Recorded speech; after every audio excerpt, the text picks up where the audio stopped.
So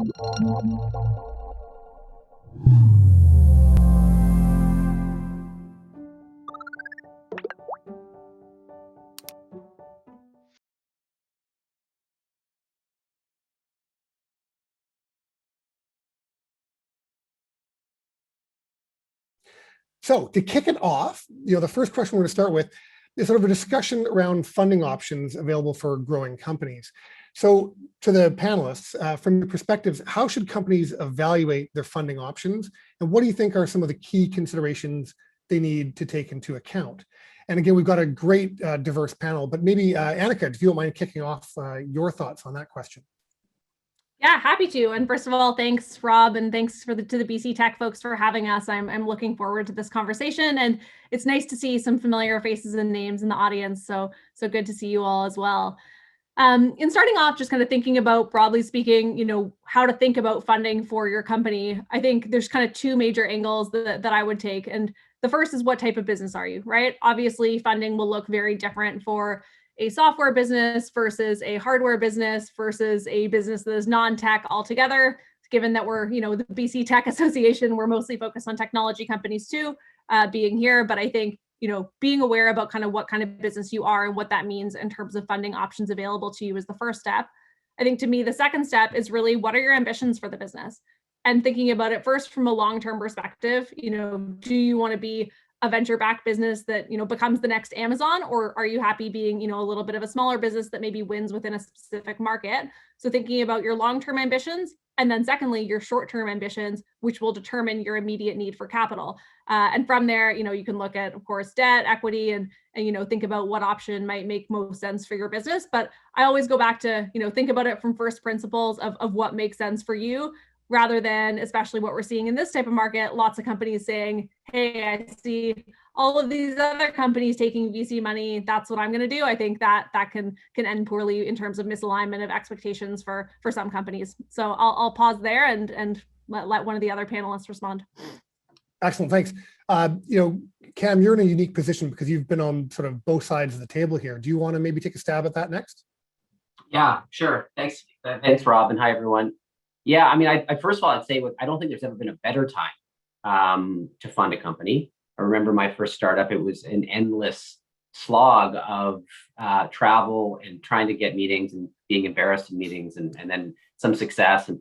And it was definitely an equity sort of reality. I think that first of all, I was educate yourself on the variety of options available. I would start with maximizing any non-dilutive opportunities, tax and incentives and grants and anything out there. And there's a lot. I mean, I knew this at PwC. It was shocking how much is out there that goes unclaimed. And there's all sorts of initiatives in AI out there. So first of all, make sure you're aware of that, and shred and all of those things, and you're keeping as efficient as possible there. And then think through, if you do decide that it's going to be a VC round, think through what the right relationship and what really is an irritant for your culture more than anything else, because you are going to be working with people for a long time. And there's capital and there is strategic, like Annika can certainly speak to, like groups that really do help you scale. And that can be an invaluable help for finding talent, keeping talent, and all of those things. So make sure you're maximizing non-dilutive options. You're looking at, once you've found the structure that's right for you, get good advice, and then make sure you have a connection with the people, because you're going to be working with them whether you want to or not for a long time. Yeah, very good. Thanks.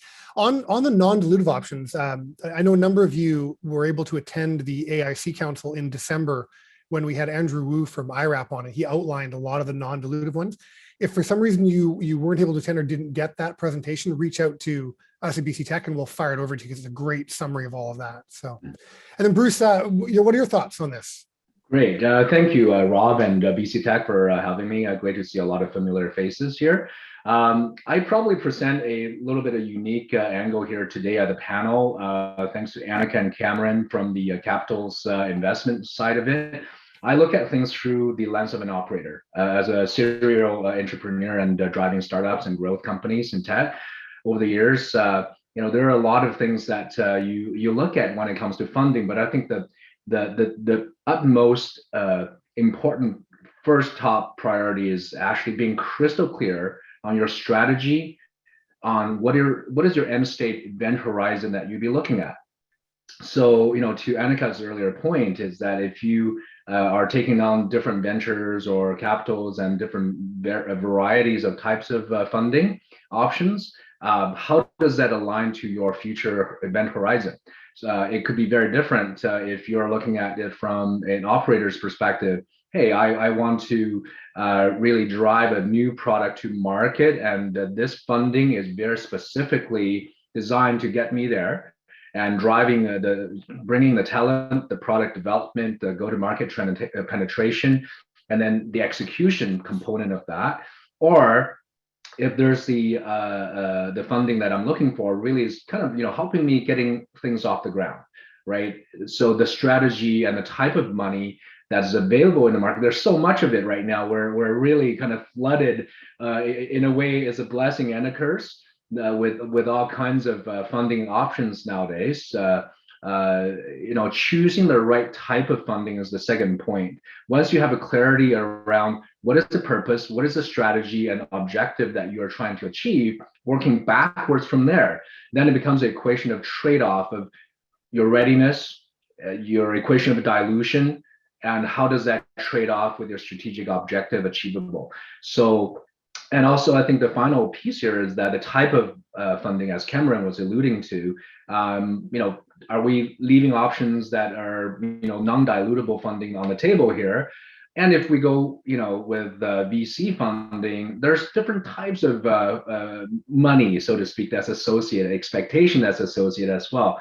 There's the long tail institutional type of funding that would allow you to go for, 10 years before pressure start to build up, where versus there's other equities that will drive into very quick and specific short turnaround for achievable objectives that you're tied to. So really those top 3 points would be, as an operator myself over the years, working with different types of investment bankers and VCs and different high value individuals who are investors, those all come into play.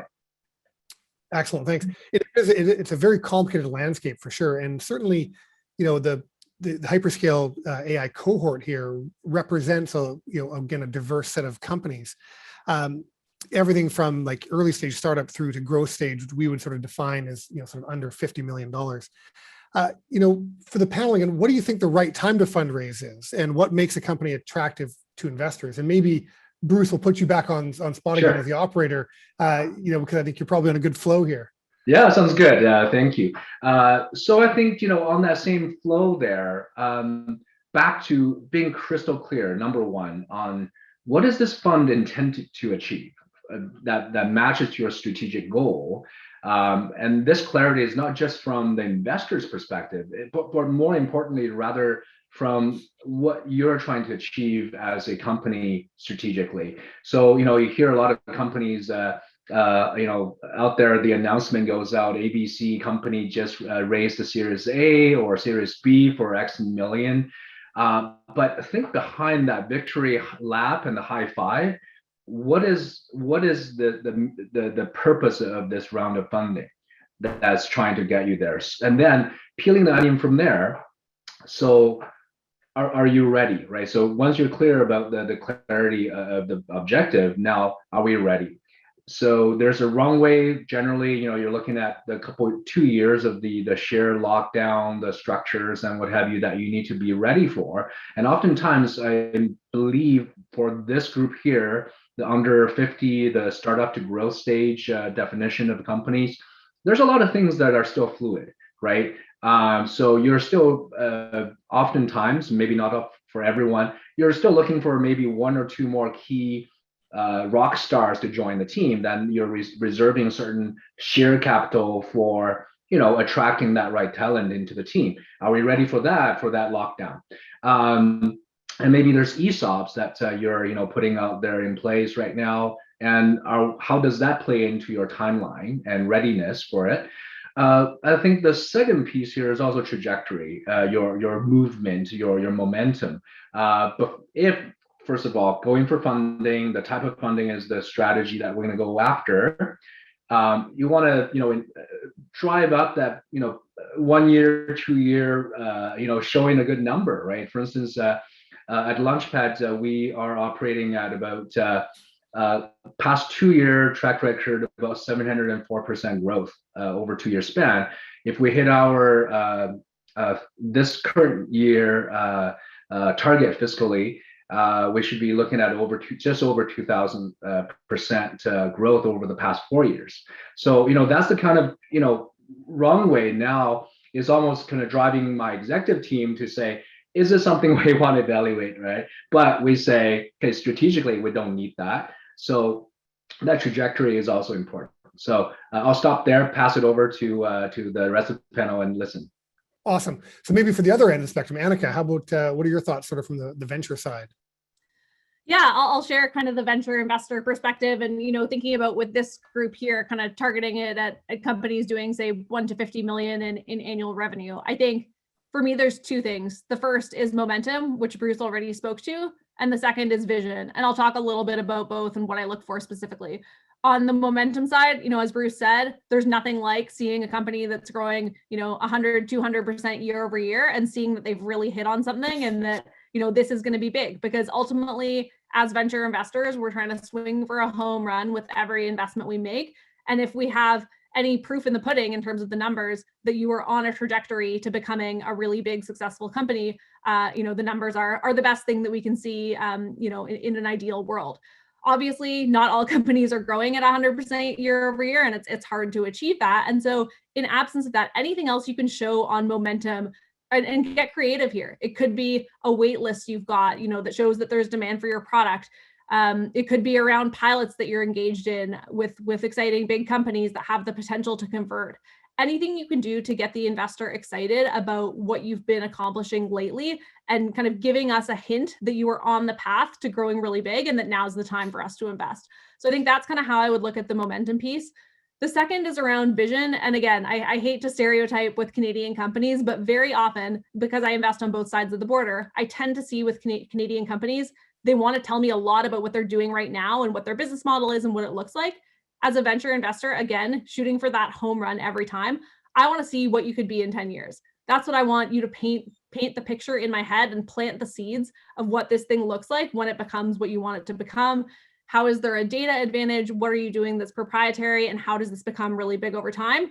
I care about kind of the now and understanding the state of the business. I care about the 10-year vision. And in between, there's going to be ups and downs.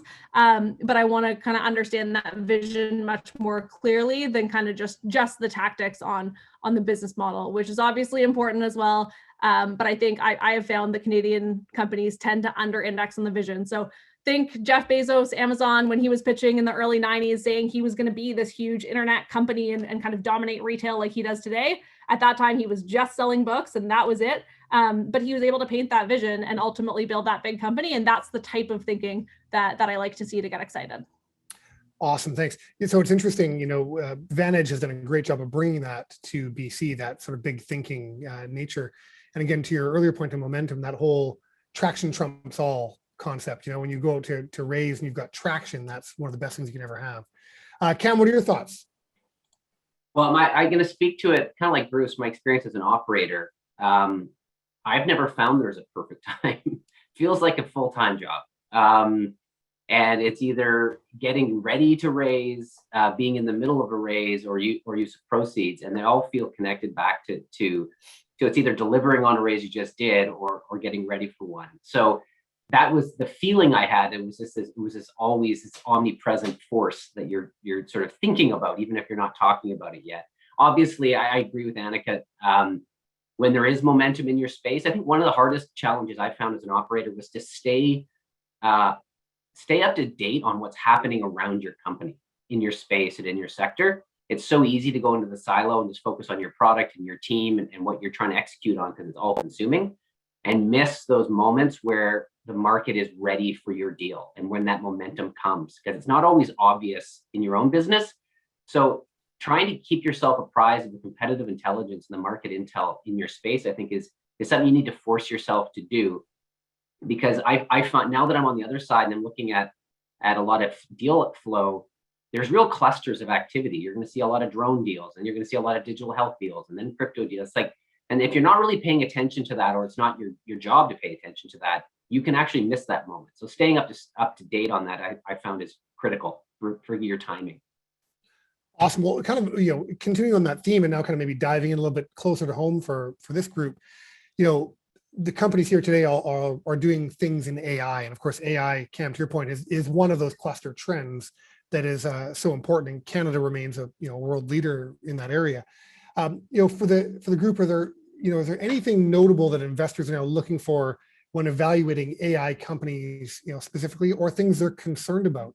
And are there ways that you could recommend the cohort companies to either present their data or their value propositions in such a way to improve their opportunity or outcome? And maybe Cam, keep on trucking. Sure. It'd be great. I'll start with one of the it's a focus of mine when I'm looking at companies and trying to evaluate, is that I think in a space like AI, which is so broad, and there's thematic trends within the space all over the place. So assuming there's momentum in general, I really like to dig into the go-to-market strategy. It gives me a good insight into the how realistic, you've got something that does have the opportunity for exponential growth and scale, but ultimately that needs to be executed on by a team internally. And part of my experience with being part of a venture-backed company is a lot of that capital that you do raise, if you're lucky enough to go through it, goes to sales and marketing, it goes to growth.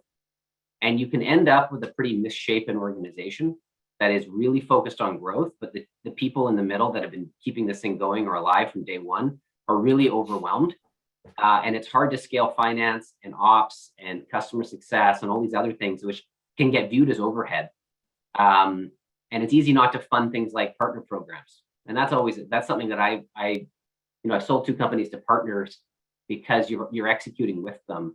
So I find looking at how they're going to create this, and the tech is often the only thing that does scale. So looking at it through that lens, it gives me good insight into how realistic these projections are. Are you really leaving value on the table here because you're only taking a direct sales approach versus an indirect revenue channel strategy as well, if it makes sense? So that's where I like to start, and then I work back to the tech, obviously, assuming that it gets them in you're evaluating that in the first place. Excellent. Bruce, any thoughts on the topic as well? So the famous line for 2020, apparently in 2021, is I unmute myself. You're muted. Yeah, so I think there's 2 main points through the lens of, from the operator side of it. I've been in the tech industry on both the product side and services side for many years, building teams and companies. Whenever it came to fundraising, working or M&A situations, there's it all evolved around our multiplier conversation from the lens of the operator. So there's a couple of things with regards to this cluster in the AI side of things, where number one, I think looking from inside out as a technology core, when you say AI, what is it that you're trying to achieve? Oftentimes, I think it was maybe not this past year, 2 years ago, AI and a number of other technologies were becoming the buzzword of the year.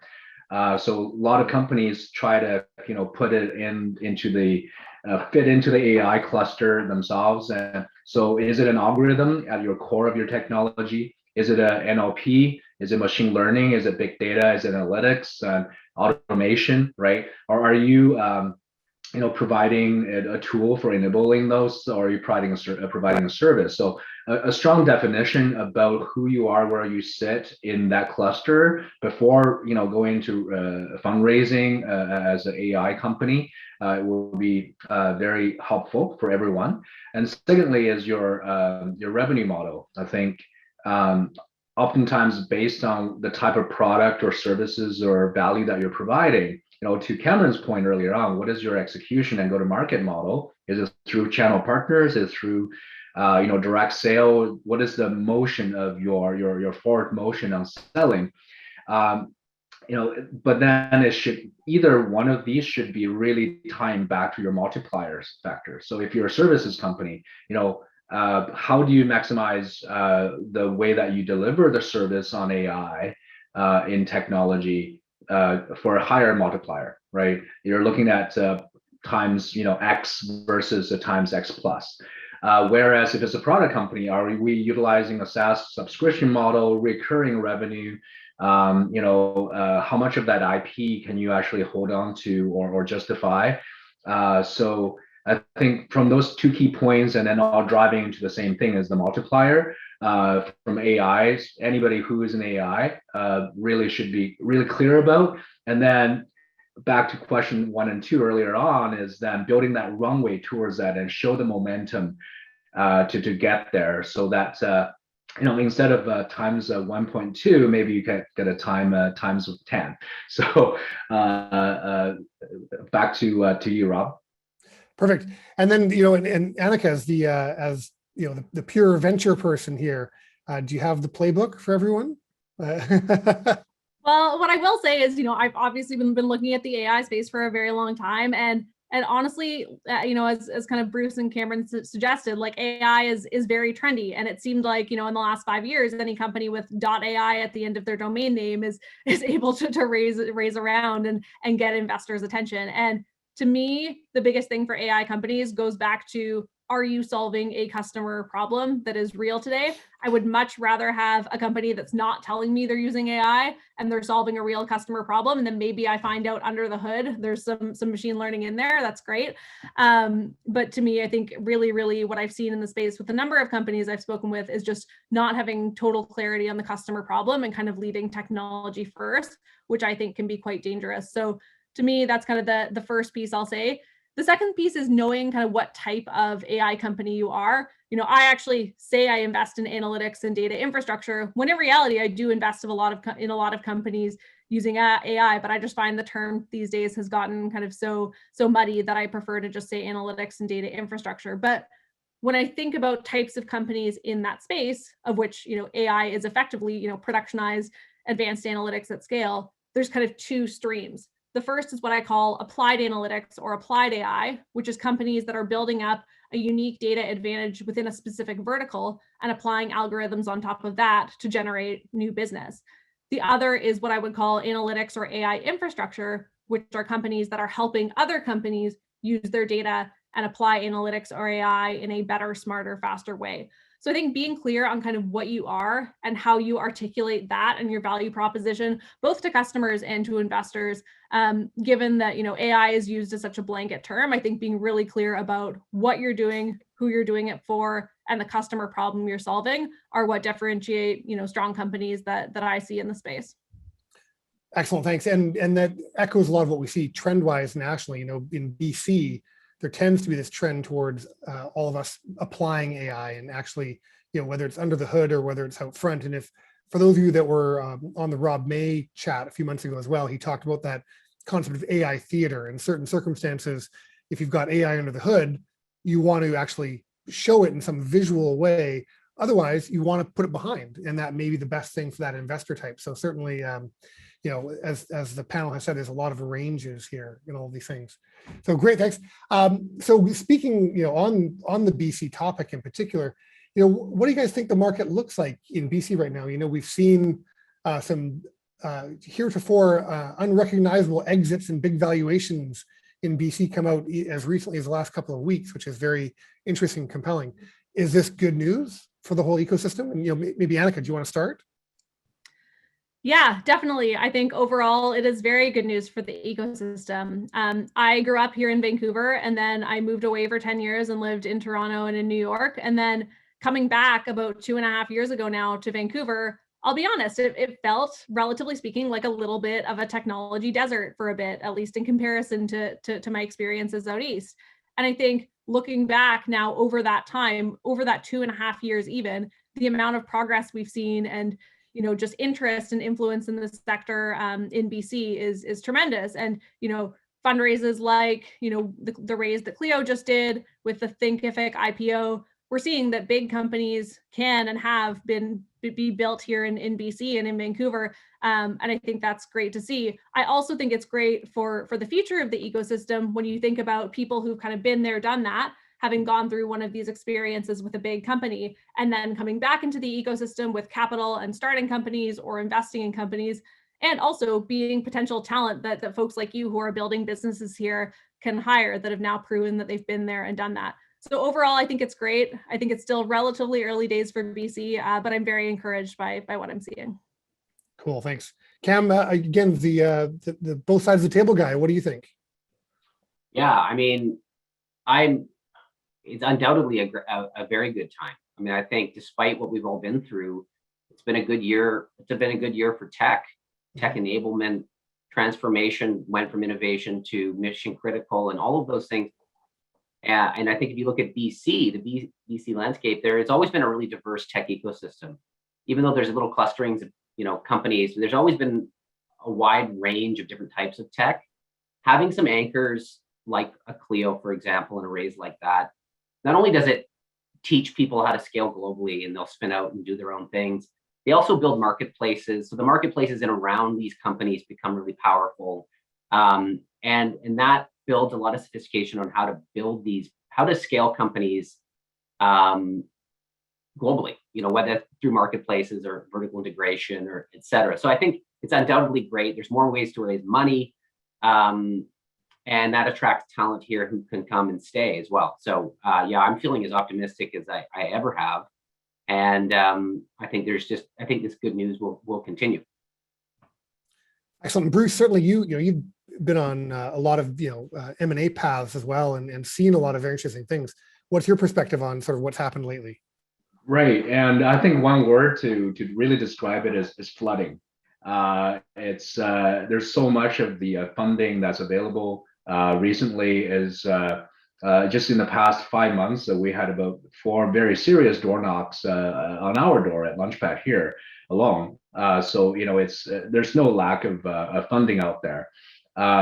So I think I'll probably describe that as a short-term and long-term impact as far as BC and this ecosystem, and also maybe this cohort of AI companies go. So being a startup to growth stage under 50 million and in the AI cluster.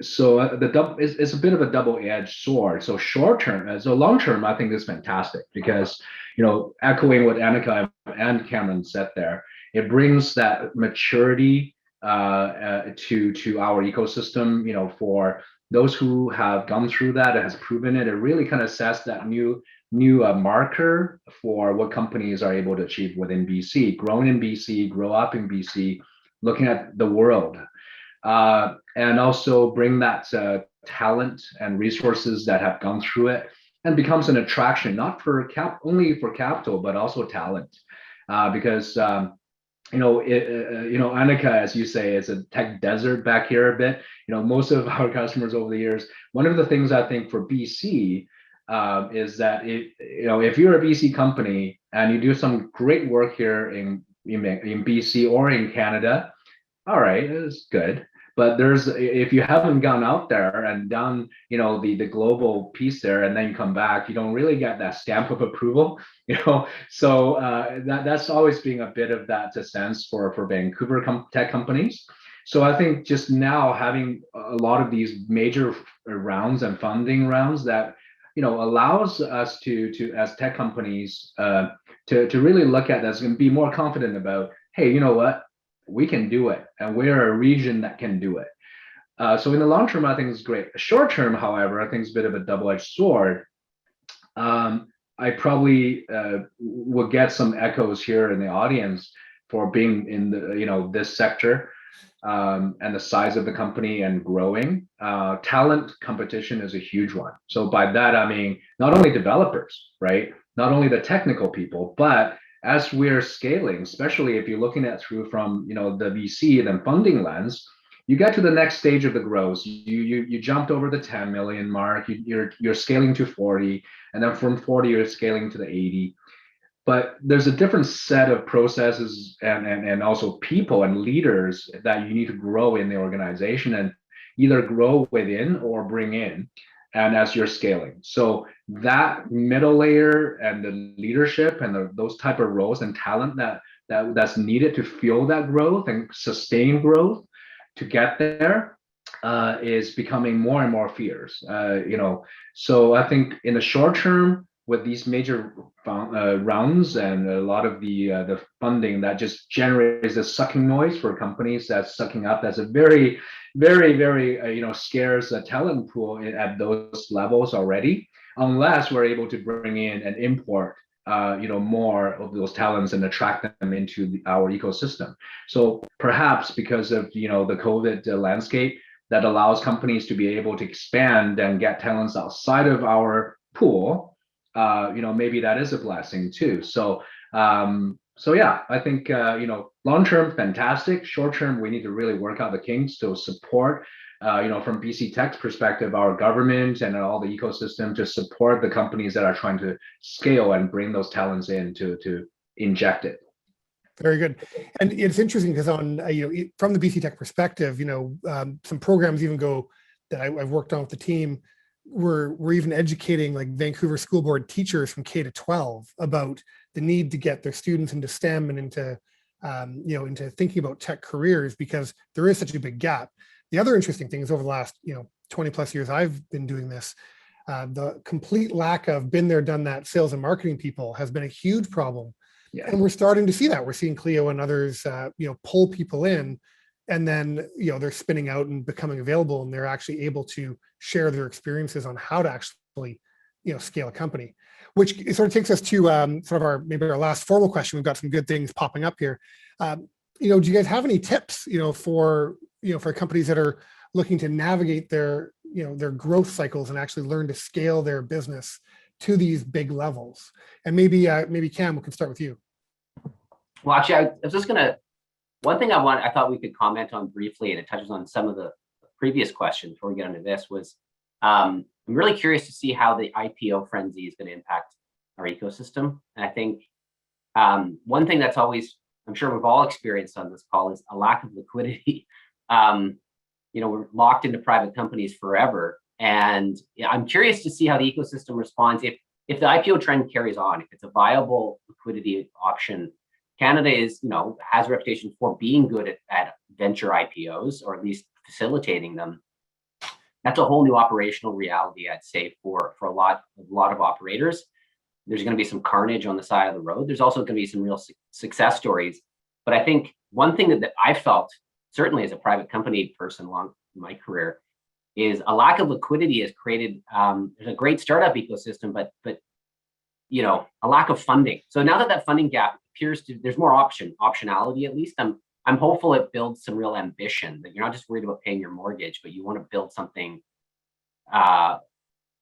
amazing. So that's just something I thought we could touch on. I do think it's an option. It's an option now. That actually, that question's come up in the chat. So maybe while you've kind of, you've kind of jumped on it, maybe we'll pivot a little bit and jump on that. So Andrew from Fatigue Science asked the question, there is this new, or maybe a recurrent trend of going public early, Loop, Thinkific, other companies. And obviously in the US, the reference is called SPACs up here. They've been CPCs or RTOs or what have you.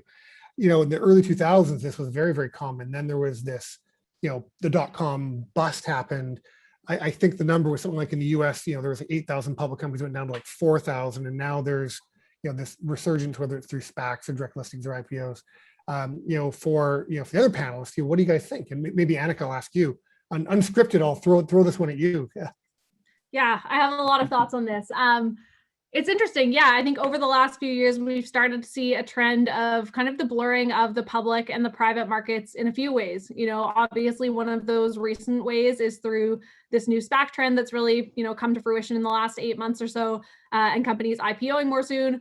We've also seen a lot of other companies, big companies, stay private for a really long time. Like Stripe in the US, the payments company, is now a $50+ billion company that's private, and that would have previously been unheard of.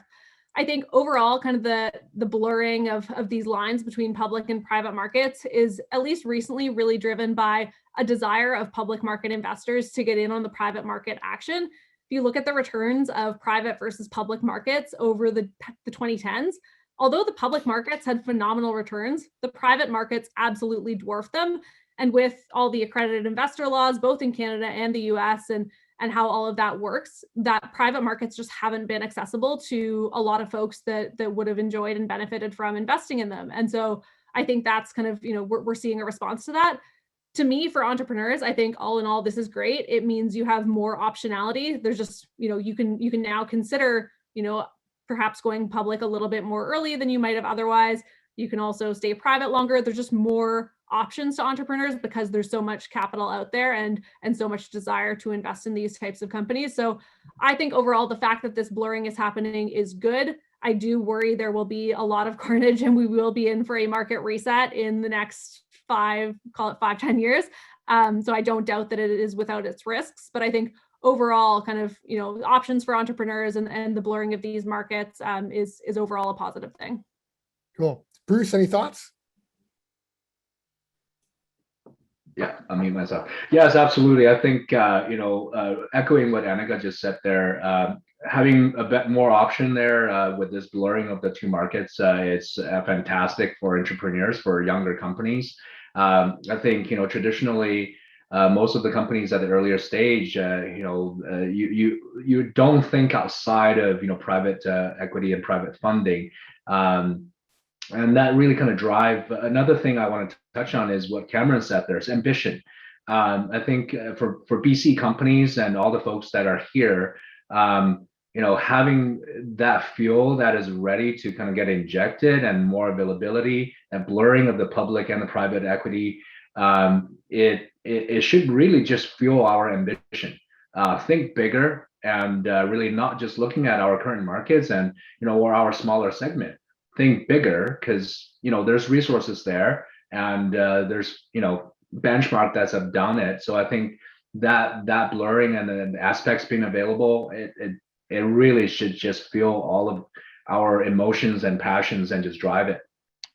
Cool. Yeah, and Cameron, do you want to just open up? Do you want to add anything to it now that the other folks have had a chance to jump in? No, I think they covered a lot of that. I mean, going back to the question that I veered away from initially here, Bob. Tips. I mean, there's so many as you're trying to scale your business. It always feels like you're making up most of it on the fly. And there's of the 10 things you need to do, how to do 3, and the rest you're just sort of. I feel like it's the unspoken conversation amongst operators. It's like everyone has to appear that they know the answer, but you're really, product market fit, go to market strategy, compensation, public, private, bootstrap. All of those things, it's a constant work in progress. And I think that's the tip, that there is no perfect state. Only in hindsight do you feel like you were scaling at the right pace. It's either too slow or too fast. One of the things I was thinking about that I'm hopeful of, and I know we talk about this at BC Tech all the time, is I think the more blurring of tech, a part of every industry, not just a standalone, that we're going to see is the talent we need to scale. Because I've always felt like the competencies that you need in your organization, let's call it HR, talent, sales. You can't tell me I couldn't take a great sales leader from Aritzia and put them in a rapidly scaling tech company, and there couldn't be great synergies. I mean, I might be wrong, but I feel like there's still an unnecessary silo of experience versus competency that we could do a better job of breaking down. Because I think and I think that's happening anyways, because e-commerce is driving all industries and digital transformation will get there. But I think the faster we can do that, the more talent we have to pull from to help scale our tech sector. Yeah, for sure. So again, back to the original question, just to reframe it for everyone, the ask here is sort of for advice on the cohort companies here navigating through the process of scaling their business. So maybe Bruce, any sort of thoughts on that as well? I think the core competencies part of it really is, I go back to the earlier question and answer, which is being really, really crystal clear about your strategy and what you're really trying to achieve as a company, as an operator, as an owner, or as a group of ownerships. There's so much funding, as we just talked about here today, and being very selective about what type of money you're taking for what purpose to achieve your event horizon goal is important. And then really is focusing on your multiplier, because that comes down to, the day-to-day, your readiness. How do you build that, your IP? How do you build that revenue model that drives more recurring and higher revenue portion, higher multiplier portions, so that by the time you are ready, you're talking to Annikas and Camerons of the world by next week. I'm sure your phone's going to be ringing from this group here. Then you are not wasting your time and their time, and you can be all way more successful about it. Awesome.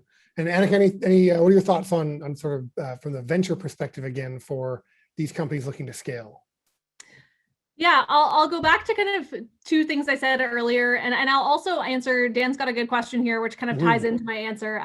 So I'll try and answer that in parallel. So the first part is again on being clear on what you're doing and not losing sight of your customer. As an early stage startup, the advantage you have over your inevitably better funded public company competitors is that you have agility, you have the ability to move quickly and respond to your customer needs in an agile, very, very fast way that these others don't. So never lose sight of the problem you're solving for your customers and meeting them where they are today. I think, whether you need to pivot, whether you need to do something else to really meet their needs, like rip off the Band-Aid and do it sooner and experiment and get close to your customers, because I think that is the most important thing for any startup that's in the process of scaling. The second piece I'll say is having a big vision. And I know we talked about this a bit earlier in terms of ambitions and all of that. And just to give a very tactical example, more often than not, I'll talk to, Vancouver or BC based companies that say our target market is Vancouver and then BC and then Canada. And if you want to build a business in Canada, uniquely in Canada, that's great and that's fine. But if you want to build a global business, then there might be a different way to think about it. Thinking about the market within, the specific product you're going after versus something peripheral versus, something within that industry more broadly. So thinking a little bit differently and not necessarily limiting yourself to local if your ambitions are bigger than that. Dan's question here is around thinking bigger, and is there such thing as thinking too big? Yeah, and I mean, maybe there is if your ambitions for the business are not to be a global company, and not every company needs to be a massive market-leading global company. I've seen people build amazing businesses by themselves as sole proprietors, bootstrapped, and they're tremendously profitable, and they end up, making or exiting with more than many venture-backed companies and doing that themselves and living a great life and building a great business. Not everything has to be venture-backed and has to be massive. But I think with what I see typically in Canadian companies is that they tend to kind of have these vague global ambitions, but they over-index on Canada because that's where it's comfortable. And so if you have those bigger ambitions, then go for them. But if you don't, that's totally fine too. So I that's how I would answer that question. And I'm sure Cameron and Bruce have lots to add here. I'm going to jump in because I think it's the advisor's fault. There was nothing, you're going on a roadshow and you're talking to different VCs and investors. One meeting, it's like, this is unrealistic. You need to show me how you're going to get to profitability before we think about this. And the next meeting could be, you need to think bigger. The reason I touched on go-to-market earlier is that I think that's kind of the bridge between these, because sometimes you can have massively scaling tech, but when you look at how they plan to execute on that and to get there, they either haven't done it before or it needs work to make that think big realistic, because you need to sell and service and how are you going to price it? And those they're not the sexy story, but to me, it's the bridge between the seed round, which is let's be conservative and let's be honest. As Canadians, that tends to be where we start. It's a comfort zone. But I think like a lot of good Canadian tech stories, you do inherently think global because Canada is usually the last to get behind you. Unless there's some regulatory reason, your digital health, your something else where there's a maybe clean tech where there's a marketplace here. But I think trying to figure out how to do both, sound credible in a pitch when it's a bit outlandish. But that's what the last VC said they wanted to see was like that I always felt confused, a bit whipsaw on like, who's my audience here? Because I don't know if I truly believe this number. I don't think we're going to hit, $180 million in recurring revenue in year 4, but someone needs to see something big. So I feel the pain on the operator side of trying to figure out who I'm selling to on that side. Sorry, Bruce. Annika. Yeah, we're all friends here. So Bruce, you guys have scaled tremendously, and again, your growth rates you quoted earlier are massive. What do you think? You guys have a big vision? Can it be too big? Absolutely. I think the point to make here is really in context and relation to, I think, my earlier comment about, in general, as a BC based company, let's think bigger. Not as in the context of let's boil the ocean, and in the specific tactical strategy, to Cameron's point, which way do you go, right? Is it you're being kind of asked to go either way, and so I think it's more of a call for ambition, for looking at a larger global market, rather than having as a BC tech company, having our vision mostly kind of aired towards the Canadian side of the Canadian market. There's a giant global market out there that we are in a very good position to reach. So I think calling for that passion is really important. Set the vision out there and wider. Yeah, awesome. We have just a couple, real quick couple minutes left, and there's a great question here, and Annika sort of touched on it, but maybe we'll go around, maybe we'll go Annika, Cam, Bruce, because that's how my screen's oriented. From your perspective, what do you think the advantages to bootstrapping are? Like we've talked about, again, big funding, public market money, venture money, but Annika, you kind of touched on it earlier. Bootstrapping can be great. What are some of the advantages to staying bootstrapped? Yeah, and to be clear, and just level set on definition, because I, a number of years ago, didn't really understand what people meant when they always said bootstrapping. But bootstrapping is basically just finding ways to fund your company that are absent of kind of debt and equity. So whether it's through personal savings, or you're running a profitable business and you're able to reinvest in growth, it's basically not taking outside funding. And look, I think bootstrapping can be great for a lot of businesses. I think you can build a great business by bootstrapping if you're able to figure out the cost structure and do it, sustainably like that.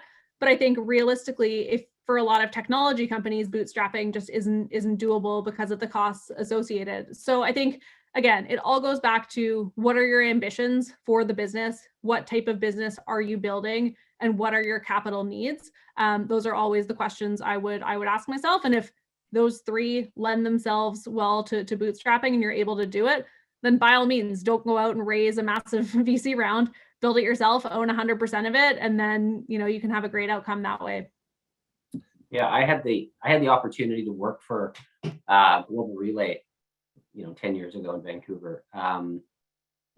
All intents a bootstrap business, and I think if you talk to Warren, he would love CEO. The advantages are, if you get it right. And I also think so. What kind of personality are you as an operator that because it's your life as well. So if you really need control, and that's something that you have a real vision, and you can pull it off, and if that's a space like Global Relay, it's a great recurring business, and there's all sorts of upsides to it. You could also miss your window. And I think you need to, at some point, that control meets the reality that your space is moving faster than you are. And you run the risk of, if you don't hit it at the right time, Global Relay hit a sort of a financial compliance crisis at the right time, with the right solution, and had that moment. But if you don't get that, then you can have total control over not much. So I think you need to balance those two. Yeah, for sure. And Bruce, any final thoughts to add to that? Yeah, I'll be quick, but also at the same time, I would say this one is very near and dear to my heart. Launchpad is actually a bootstrapped, however you define that, as a bootstrapped operation, and this is our 4th year in operation. And again, as earlier on described, so we were on average about 280% a year growth, and this year is doing another about 300 or so. So over 4 years, we're looking at 2,000. If we hit our target this fiscal, 2,028% growth over a 4-year period. It all started with $500 in the bank as sort of like a joke, so our accountants are still looking at it every year, confirming that that's still $500 as our initial equity. So it's a great story to tell over beers. But from a bootstrapping perspective, maybe I'll share, a little bit here for 5 seconds. I think one is, there's a confidence level about to what you can achieve without taking the outside money, right? So from the strategy perspective, it has to be extremely clear. What are you trying to achieve? That's not to say we're going to be forever bootstrapping, right? But it's that initial kind of uplift on maintaining control, as Cameron mentioned.